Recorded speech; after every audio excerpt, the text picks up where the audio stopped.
Janata party అభ్యర్థి యొక్క భద్రాచలం సర్పంచ్ అభ్యర్థి హరిచంద్ర నాయక్ గారు, వారికి టీడీపీ జనసేన వారు మద్దతు ఇస్తున్నారు. ఈరోజు కూటమి అభ్యర్థిగా 3 పార్టీలకు సంబంధించిన ఒక అభ్యర్థిగా వారు ఈరోజు భద్రాచలం సర్పంచ్గా పోటీ చేస్తున్నారు. ఆయన గతంలో అనేక సంక్షేమ కార్యక్రమాలు, అతను సామాజిక కార్యక్రమాలు పాల్గొని ఒక మచ్చలేని వ్యక్తిగా ఈరోజు మేము ఈ యొక్క భద్రాచలం ప్రజలు ముందుంచుతున్నాం. ఒక మచ్చలేని ఒక నాయకుడిగా ప్రజలకు సేవ చేయాలన్న ఒక ఆకాంక్షతో మరి ముందుకు వస్తున్నాడు.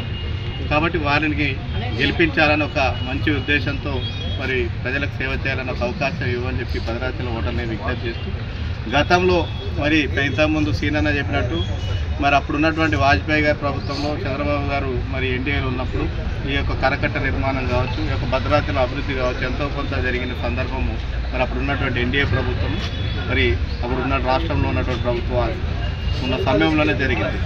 మరి ఈ మధ్య మనందరం కూడా చూసినాము. మరి సాక్షాత్తు భారతీయ జనతా పార్టీ ఇక్కడ ప్రజాప్రతినిధులు లేకపోయినా కూడా ఈ ప్రాంతంలో మరి నరేంద్ర మోడీ గారు స్వయంగా ఇక్కడ రాష్ట్రపతి గారిని పంపించి మరి అప్పుడున్నటువంటి మా యొక్క కేంద్ర మంత్రి ఏదైతే ఇప్పుడు బొగ్గు శాఖ మంత్రిగా ఉన్నాడు, అప్పుడు సాంస్కృతిక శాఖ మంత్రిగా ఉన్నటువంటి పర్యాటక శాఖ మంత్రిగా ఉన్నటువంటి కిషన్ రెడ్డి గారు ప్రసాద్ స్కీమ్ కింద మరి యొక్క భద్రాచలాన్ని చేర్చి మరి 96 కోట్ల రూపాయలని కేటాయించి స్వయంగా రాష్ట్రపతిని ఈ మారుమూల ప్రాంతానికి భద్రాచలాన్ని మొట్టమొదటిసారి రాష్ట్రపతిని తీసుకొచ్చి అభివృద్ధి ఫలాలు మరి ఈరోజు 96 కోట్లు కేటాయించినటువంటి ఘనత నరేంద్ర మోడీ గారి ప్రభుత్వానికి, భారతీయ జనతా పార్టీ ప్రభుత్వానికి. కాబట్టి మరి గతంలో 10 సంవత్సరాలు ఉన్న బీఆర్ఎస్ పార్టీ 100 కోట్లు కేటాయిస్తా, 1000 కోట్లు కేటాయిస్తా అని చెప్పినటువంటి కేసీఆర్ గారు ఒక్క రూపాయి కూడా ఈ యొక్క భద్రాచలాన్ని కేటాయించిన విషయం మనందరికీ కూడా తెలుసు. అభివృద్ధికి నోచుకోక మరి యొక్క పుణ్యక్షేత్రం ఏ విధంగా భద్రాద్రి రాముడు నడనాడిన ఈ యొక్క పుణ్యక్షేత్రము మరి ఏ విధంగా నిర్లక్ష్యానికి గురైందో గత పాలకులు, ఇప్పుడున్నటువంటి మరి రేవంత్ రెడ్డి ప్రభుత్వంలో కూడా ఒక్క రూపాయి కూడా 2 సంవత్సరాలు పూర్తయినా కూడా ఇప్పటి వరకు కూడా భద్రాచలం అభివృద్ధికి ఒక్క రూపాయి కూడా కేటాయించబడే దుర్మార్గం. ఇక్కడ మౌలిక వసతులు ఏ విధంగా ఉన్నాయో మనందరం కూడా చూస్తున్నాము. కాబట్టి మౌలిక వసతులు కనీసము ఎక్కడ కూడా అభివృద్ధి లేదు. ఏమైనా అభివృద్ధి జరిగిందంటే ఈ యొక్క మౌలిక వసతులు, రోడ్లు కావచ్చు, డ్రైనేజీలు కావచ్చు, లైటింగ్ కావచ్చు, ఇవన్నీ కూడా కేంద్ర ప్రభుత్వం ఇచ్చిన నిధులతో ఆ మాత్రమే అభివృద్ధి జరిగింది. కాబట్టి ఈ సందర్భంగా మేము విజ్ఞప్తి చేస్తున్నాము, అయోధ్యనైతే ఏ విధంగా భారతీయ జనతా పార్టీ నరేంద్ర మోడీ గారు అభివృద్ధి చేశారు, దానికి తగ్గట్టుగా మరి యొక్క దక్షిణ అయోధ్యగా విరజిల్లుతున్నటువంటి యొక్క భద్రాచలాన్ని కూడా మరో అయోధ్య లాగా మేము అభివృద్ధి చేస్తాము. ఈ యొక్క చిరునామా ఒక టెంపుల్ సిటీగా మారుస్తాము. ఈ యొక్క ఆధ్యాత్మిక కేంద్రంగా ఒక రామాలయ సర్క్యూట్లో కూడా దీన్ని చేర్చి మరి యొక్క రాములు నడయాడినటువంటి ఈ యొక్క ప్రాంతాన్ని అభివృద్ధి చేసి చూపెడతాము. పర్యాటక కేంద్రంగా, ఒక సాంస్కృతిక పర్యాటక కేంద్రం, ఒక భక్తి కేంద్రంగా దీన్ని చేసి చూపెడతాము.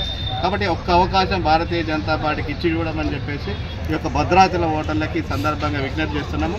కాబట్టి మరి ఈరోజు మరి బీజేపీ, టీడీపీ, జనసేన ఉమ్మడి అభ్యర్థులుగా ఎప్పుడైతే ఈరోజు నామినేషన్ వేసినామో ఈ యొక్క తరలి వచ్చిన జనాన్ని చూస్తేనే అర్థమైపోయింది ఈ యొక్క హరిచంద్ర నాయక్ గారు యొక్క గెలుపు, ఈ యొక్క కూటమి అభ్యర్థుల గెలుపు ఖాయమని.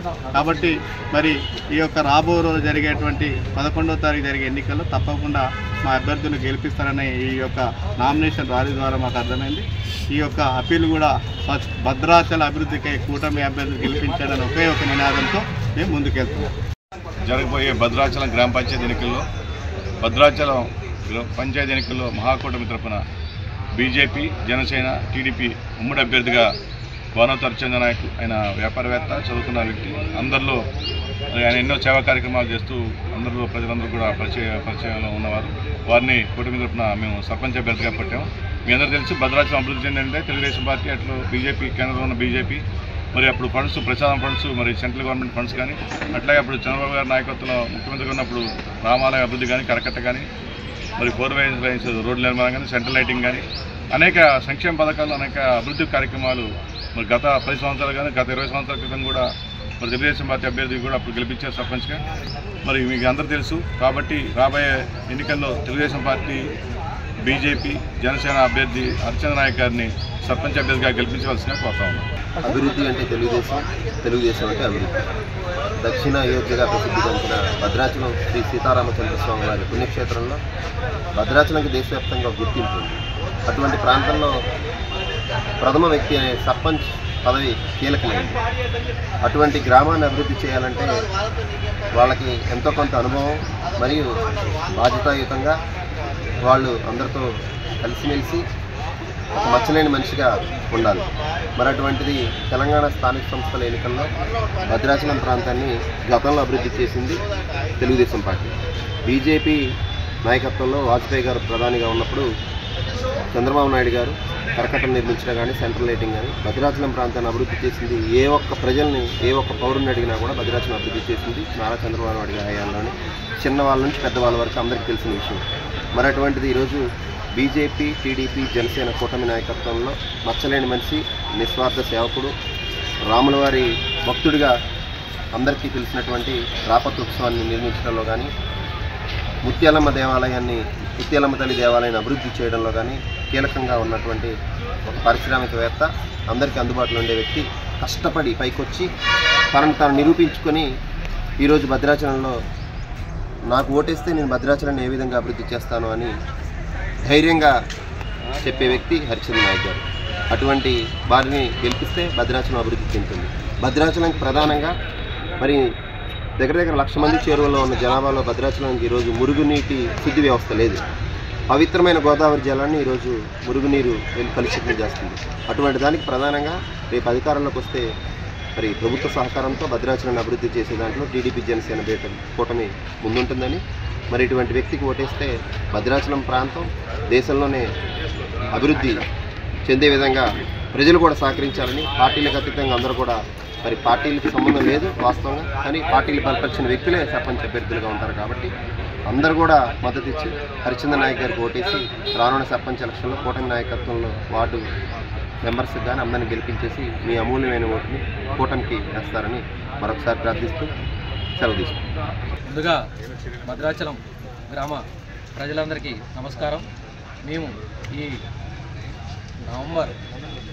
డిసెంబర్ 11వ తారీఖు జరగబో పంచాయతీ ఎలక్షన్లో జనసేన, టీడీపీ పంచాయతీ జరగబోయే ఎలక్షన్లో సర్పంచ్ అభ్యర్థిగా శ్రీ హరిచంద్ర నాయక్ గారిని మేము కూటమి అభ్యర్థి తరఫున పోటీలో నిలబెడుతున్నాము. ఏ విధంగా అంటే జనసేన మా యొక్క రాష్ట్ర నాయకత్వం తెలంగాణలో కూడా యువతని రాజకీయాల వైపు తీసుకురావాలని ఏ విధంగా అయితే పవన్ గారు ఆశయాలు మేము చేస్తున్నామో, ఆ ఆశయాల సాధన కోసం తెలంగాణలో ఉన్న యువత కూడా రాజకీయాల్లోకి రావాలి, మార్పు రావాలి. రేపు రాబోయే రోజుల్లో ఎటువంటిదైనా గెలుపు కానీ ఓటములు కానీ చూడకుండా రేపు పొద్దున యువత ఈ రాజకీయాల్లోకి వచ్చి వారి యొక్క గెలుపు ఓటములతో పాటు పోరాడుతూ పవన్ అన్నయ్య గారి నాయకత్వంతో పాటు కేంద్రంలో ఉన్న నరేంద్ర మోడీ గారి నాయకత్వాన్ని, అలాగే మోడీ గారి నాయకత్వాన్ని, చంద్రబాబు గారి నాయకత్వాన్ని, వారి యొక్క ఆలోచనల్ని అనుగుణంగా చూసుకుంటూ ఈరోజు కేంద్ర ప్రభుత్వమైన మోడీ గారి నాయకత్వంలో ఈరోజు భద్రాచలానికి ప్రసాద్ ఫండ్స్ నుండి నిధులు కేటాయించడం జరిగింది. అదే కాకుండా రేపు జరగబోయే గెలిచిన తర్వాత కూటమి అభ్యర్థి గెలిస్తే ఈ భద్రాచలం గ్రామ ప్రజలు గెలిపించి తీరుతారని మేము ఆశిస్తున్నాం. అదేవిధంగా ఈ గెలిపించిన తర్వాత కూటమి అభ్యర్థి గెలిచిన తర్వాత పారిశుద్ధ్యం కానీ, ఎటువంటి నీటి అవసరాలు కానీ, డ్రైనేజ్ సిస్టమ్ కానీ, సెంట్రల్ లైటింగ్ సిస్టమ్ కానీ, ఇటువంటి మౌలిక వసతులు కూడా మేము ఏర్పాటు చేస్తామని కృషి చేయడానికి మా కూటమి తరపున ఈరోజు శ్రీ హరిచంద్ర నాయక్ గారిని మా కూటమి తరపున నిలబెట్టడం జరిగింది. ప్రజలు భద్రాచలం గ్రామ పంచాయతీ ప్రజలు ఎవరైతే ఉన్నారో అందరూ పెద్ద ఎత్తున ఈరోజు మా యొక్క నామినేషన్ ర్యాలీలో పాల్గొనడం జరిగింది. ఇదే గెలుపుగా మేము భావిస్తున్నాం. రేపు పొద్దున జరగబోయే 11వ తారీఖులో అత్యధిక మెజార్టీతో సర్పంచ్ అభ్యర్థిగా శ్రీ హరిచంద్ర నాయక్ గారు గెలుపు ఖాయమైంది. ఈరోజు ఈ నామినేషన్ ర్యాలీకి వచ్చిన ప్రతి ఒక్క జనసేన, టీడీపీ, బీజేపీ కార్యకర్తలకు ప్రతి ఒక్కరికి ధన్యవాదాలు తెలియజేసుకుంటున్నాం. జై జనసేన, కూటమి ఐక్యత వర్ధిల్లాలి. నేను ఈ అభ్యర్థిని మన తెలుగుదేశం అలాగే బీజేపీ, జనసేన ఉమ్మడి అభ్యర్థిగా నేను ఈ ఎన్నికల్లో నిలబడటం జరుగుతుంది. కనుక ఈ భద్రాచల పురప్రముఖులు అందరూ కూడా మన యొక్క అమూల్యమైన ఓటుని నాకు చేసి అత్యధిక మెజార్టీతో గెలిపిస్తారని కోరుకుంటున్నాను. అలాగే ఈ యొక్క భద్రాచలాన్ని అభివృద్ధి పదంలో ముందుతానని, అలాగే ఈ భద్రాచలంలో ఉన్న మనకి కరకట కానివ్వండి, మన రోడ్లు వెడల్పై కానివ్వండి, మన డ్రైనేజీ వ్యవస్థను కానీ, భద్రాచలంలో ఉన్న ఏ సమస్యను కూడా చిత్తశుద్ధితో అమలు చేస్తానని, మన యొక్క భద్రాచలాన్ని ఈ రాష్ట్రంలోనే గ్రీనరీగా చేసి అభివృద్ధి చేస్తానని తెలియజేసుకుంటున్నాను. హరిచంద్ర నాయక్, నేను భారతీయ జనతా పార్టీ బలపరిచిన అభ్యర్థిగా ఉమ్మడి అభ్యర్థిగా ఈ యొక్క సర్పంచ్ ఎన్నుకోవటం అని చెప్పాను. చరిత్ర సృష్టించినోడు ఇప్పుడు ఆ చరిత్రని తిరగరాయబోతున్నాడు. అబద్ధాల గోడల్ని బద్దలు కొట్టి నిజాలను రాగా మీ ముందుంచబోతున్నాడు. నిజమైన వార్తల కోసం వెంటనే డౌన్లోడ్ చేసుకోండి రా యాప్ని.